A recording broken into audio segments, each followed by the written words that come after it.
네, 안녕하세요. 실전 법률을 알려드리는 현편입니다. 기사를 하나 가져왔는데요. 기사 제목은 남편 없는데 집 들어간 불륜남 대법서 무죄로 뒤집혔다. 불륜남이고요. 남편이 없는데 그 남편과 살고 있는 집에 들어간 것 같아요. 그러니까 이런 사건에 대해서 약간 좀 관심 있게 보고 있는데 불륜이죠, 불륜. 자, 이 불륜에 대해서 과거에는 간통죄라는 게 있었는데 위헌이 나오면서 폐지가 됐죠. 어떤 상간녀, 상간남이라는 제목으로 이런 사람들을 처벌할 수가 있었어요. 형법적으로. 우리가 약간 상식적으로 배우자 있는 사람과 불륜하면 간통이고 불륜이고 그렇잖아요. 뭔가 처벌받아야 될 것 같은. 그런데 이 죄가 폐지가 됐습니다. 뭐 이유는 뭐 개인의 사생을 너무 침해한다 뭐 이런 얘기인데 대체 이 변호사 입장에서는 이 성난 의뢰인들, 이 분노한 의뢰인들을 어떻게 하라는 건지 잘 모르겠습니다. 간통죄가 폐지되고 나서 제 의뢰인분들이 찾아오시면 그 사람 부셔주세요.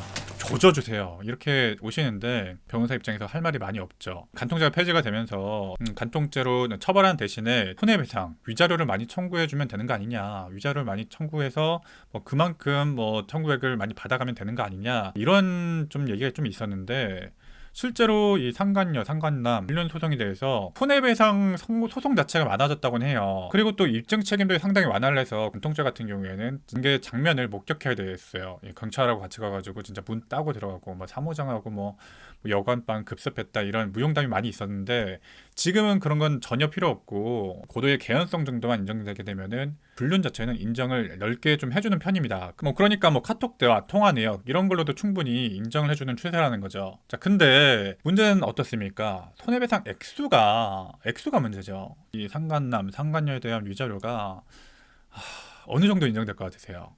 인정됐을 경우에 한 1,500에서 2천만 원. 아주 많으면 3천만 원 정도까지가 인정이 돼요. 제가 그래서 위자료에 너무 집착하지 마시라, 재산 분할을 좀 더 중시하시라 라고 말씀드리는 게 이런 거예요. 3천만 원 큰 돈이죠. 모으려고 하면 큰 돈인데 근데 뭐 상대방이 뭐 재산이 많다 그러면 사실 뭐 3천만 원이 그렇게 부담스럽지 않을 수도 있거든요. 그러니까 재산 상황에 따라서 위자료 좀 올라가야 되는 거 아닌가 라는 좀 여담이 있고요. 찾아오시는 피해를 당하신 분들이 심정적으로는 어떻게든 뭐 괴롭히고 싶어 하세요. 그런 분들이 정말 궁여지책으로 위자료 청구는 기본을 좀 하시면서 이 사람이 진짜 선 넘어가지고 우리 집에 들어와서 관계를 했다. 그런 경우에는 주거침입으로 이렇게 간접적으로라도 고소를 하시는 거예요. 주거침입이 뭡니까? 내 집에 함부로 들어왔다는 거잖아요. 예, 그런 죄를 뭐 간접적으로 물어가지고 뭐 청구를 하는 겁니다. 집이라는 것이 뭐 한 명만 살고 있는 건 사실은 아니잖아요. 그러니까 이런 집이라는 공간이 있으면 이 집이라는 공간 자체가 남편 한 명만 살고 있는 게 아니라 와이프도 살고 뭐 자녀도 살고 있는 거기 때문에 이 남편이 없는 사이에 아내가 이 불륜남을 이 사람을 데려와 가지고 여기서 뭐 관계를 했다고 하더라도 어쨌든 이 한 사람의 뭐 생각은 받았기 때문에 주거 침입은 아니다라고 보는 것인데 뭐 일부분 맞는 말일 수도 있죠. 어쨌든 주거 침입이라는 죄는 주거의 평온을 보호법으로 하는데 불륜 관계인 자를 들여와서 관계를 했다면 이 주거의 평온을 해친 것이 아닌가. 물론 이 사람이 명시적인 거절을 하진 못했을 수도 있어요. 어쨌든 이 사람의 뭐 추정적 의사는 어쨌든 뭐 거부하지 않았을까? 예, 그렇게 봐야 되는 거 아닐까요? 대법원에서는 유보녀 허락받고 남편 몰래 집에 들어간 남성에게 주거침입에 해당한다며 내려준 유죄 판단에 대해서 대법원에서 뒤집었다. 무죄 판단을 했다는 거죠. 자, 이 사안을 조금 더 보면 불륜을 목적으로 들어간 혐의를 받는 사람에게 남편은 당시 집에 없었어요. 뭐 들키니까 뭐 심지어 남편에게 협박을 합니다. 남편 입장에선 어이가 없죠. 42차례나 어떤 불안감을 유발하는 문자 메시지를 보냈다. 협박한 거죠, 협박.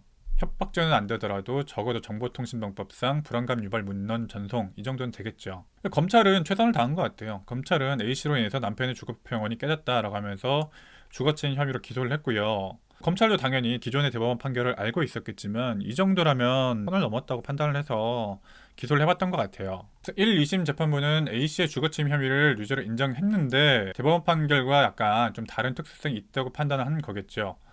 그래서 1심은 징역 2년, 약간 사이다. 그런데 2심에서 500만 원으로 낮아졌어요.